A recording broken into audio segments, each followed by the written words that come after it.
Now about pathogenicity. Pathogenicity means causing the disease from the parasite or microorganisms.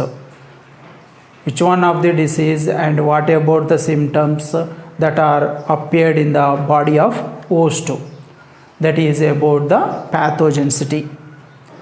Occurrence of the disease due to the parasite or microorganism and their symptoms also include with the symptoms. That is called pathogenicity. Student, histolysin, it is the enzyme secretes from the trophozoite stage of Entamoeba histolytica. It is the histolysin dissolves the mucosa lining of the large intestine. Student, from the inner surface to the outer surface, the wall of the large intestine is with mucosa, submucosa and muscularis externa and final one is serosa. These are the four layers present in the wall of the large intestine. Which one is the innermost layer? That is mucosa.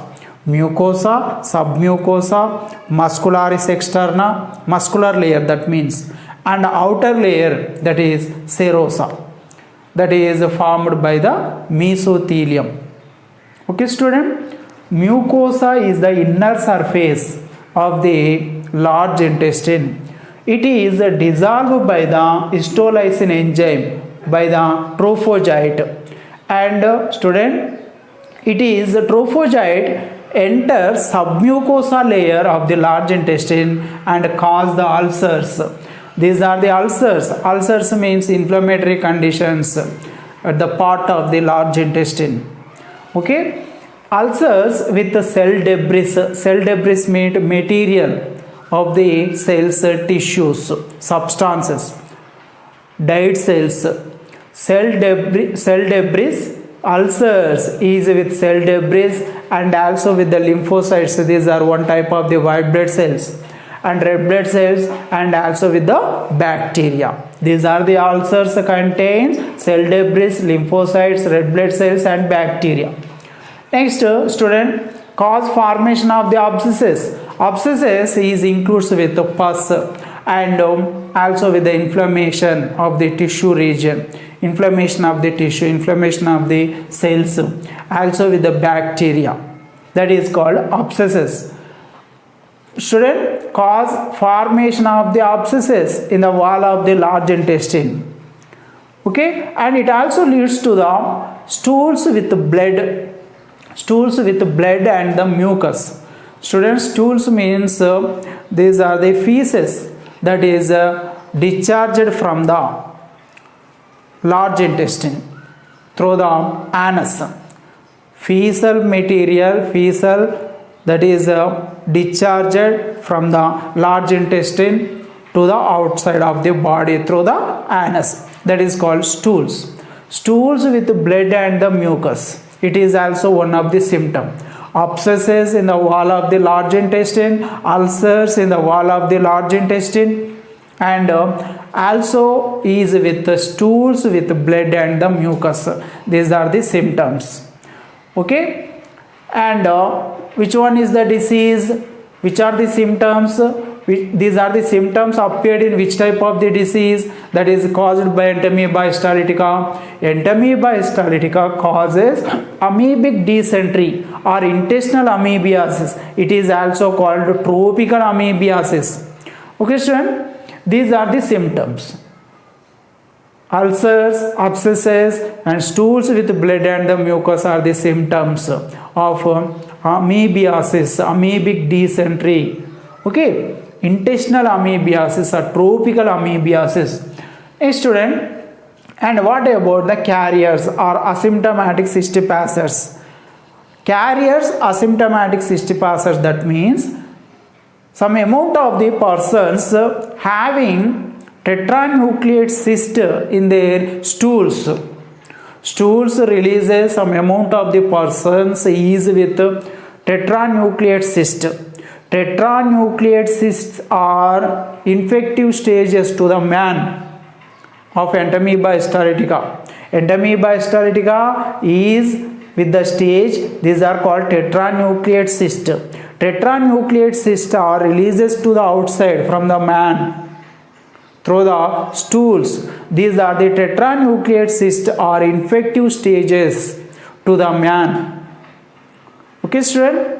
And these are the tetranucleate cysts contaminated with the food and the water, okay, which is taken from the new human host. And these are the tetranucleate cysts. These are the entamoeba in the form of the tetranucleate cyst enters into the body of new human host, enters into the another body of human beings. And students, but these are the persons having tetranucleate cyst in their stools, but does not shows the any type of the symptoms, any type of the symptoms of amoebic dysentery. And these are the persons helps in spreading of the parasites. Okay, these are the persons called carriers. Carriers are asymptomatic cyst passers. Asymptomatic does not shows the any type of the symptoms, does not exhibit the symptoms of amoebic dysentery, but these are the persons helps in transmitting the infective stages from one person to another persons. Persons are called carriers or asymptomatic cyst passers. Next, extraintestinal amoebiasis. Extraintestinal amoebiasis. Students, already you know about the trophozoite stages of the Entamoeba histolytica. Okay, these are lives in mucosa, submucosa of large intestine. These are the trophozoites. By the help of the histolysis enzyme ruptures the blood vessels, destroy the blood vessels, and reaches into liver through the blood circulatory system in the body of human beings, and also in the liver. This is the trophozoite stages causes abscesses.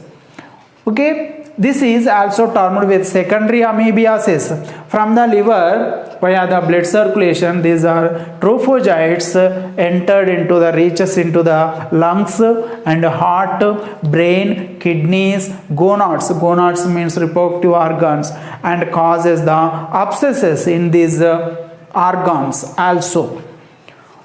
That is, the condition is called extraintestinal amoebiasis. Okay, what is the habitat place of Entamoeba histolytica in man? That is the large intestine. But some conditions, this is the Entamoeba leaves the large intestine and also entered into the reaches into the another organs in the body and causes abscesses. That is called extraintestinal amoebiasis. A student, what about the preventive methods?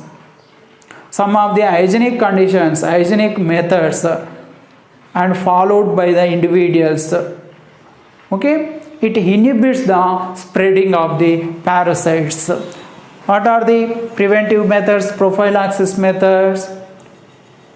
Inhibits the spread of parasites, spreading of this parasite. One is use boiled filtered water, okay, and washing hands, and washing fruits, washing vegetables properly.